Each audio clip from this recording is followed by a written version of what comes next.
Hi, welcome to my world of design. సోఫాలో చాలాసేపు కాళ్ళు కిందకి పెట్టి కూర్చున్న తర్వాత కొంతసేపు టీవీ చూసేటప్పుడు కాళ్ళు పైకి పెట్టుకుని కూర్చోవాలనిపిస్తుందా? బ్యాక్ కి వాలి రిలాక్సింగ్ గా ఉండాలనిపిస్తుందా? అయితే రిక్లైనర్స్ అవసరం. ఈ రిక్లైనర్స్ లో ఎన్ని టైప్స్ ఉన్నాయో చూద్దాం రండి. మాన్యువల్ రిక్లైనర్ సైడ్ లీవర్ లేదా బాడీ ప్రెషర్ తో ఓపెన్ అవుతుంది. Budget friendly, living rooms and bedrooms లో మంచి ఆప్షన్. నెక్స్ట్ వచ్చి పవర్ రిక్లైనర్స్.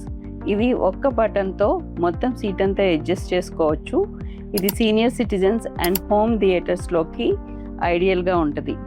నెక్స్ట్ వచ్చేసరికి రాకింగ్ రిక్లైనర్. ఇది ముందుకి వెనకకి రాకింగ్ మోషన్ ఇస్తుంది.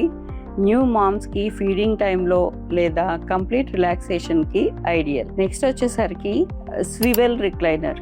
ఇది 360 degrees రొటేట్ అవుతుంది. Living rooms and study rooms, home ఆఫీసెస్లో స్టైలిష్గా ఉంటుంది. Wall hugger recliner. ఇది వాల్ నుంచి తక్కువ స్పేస్ తీసుకుంటుంది. రిక్లైన్ అయ్యేటప్పుడు ముందుకి స్లైడ్ అయ్యి రిక్లైన్ అవుతుంది. ఇది small apartments and compact living rooms లో బెస్ట్ చాయిస్. ఇది మంచి space saving option. Follow Imagine Walls for more interior design secrets. This is Satya Osuri, interior designer from Imagine Walls. Follow me on Instagram and subscribe to my YouTube channel. Stay tuned. Thanks for watching. Next వీడియోలో recliners గురించి మరిన్ని విషయాలు తెలుసుకుందాం.